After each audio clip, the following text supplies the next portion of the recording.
চাঁদপুরের পারভীন হত্যা মামলায় সিরিয়াল কিলার রসু খাঁর মৃত্যুদণ্ড বহাল রেখেছেন হাইকোর্ট।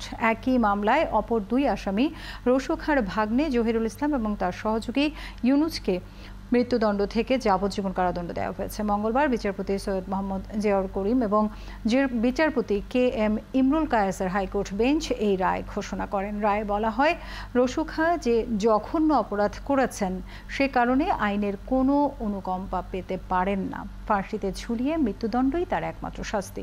হাইকোর্টের রায়ে রাষ্ট্রপক্ষের আইনজীবী সন্তুষ্ট হলেও আসামি পক্ষের আইনজীবী জানিয়েছেন রায়ের বিরুদ্ধে তারা আপিল করবেন। রসু খাঁ তার জবানবন্দিতে 11 জন নারীকে ধর্ষণ এবং হত্যার কথা স্বীকার করেছিলেন।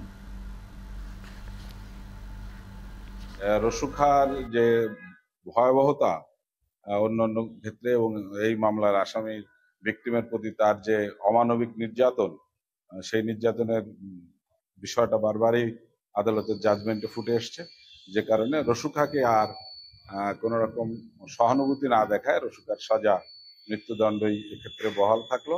এখন জন্ম সনদ দিয়ে খোলো বিকাশ স্টুডেন্ট অ্যাকাউন্ট। নিজের বিকাশ নিজে কর।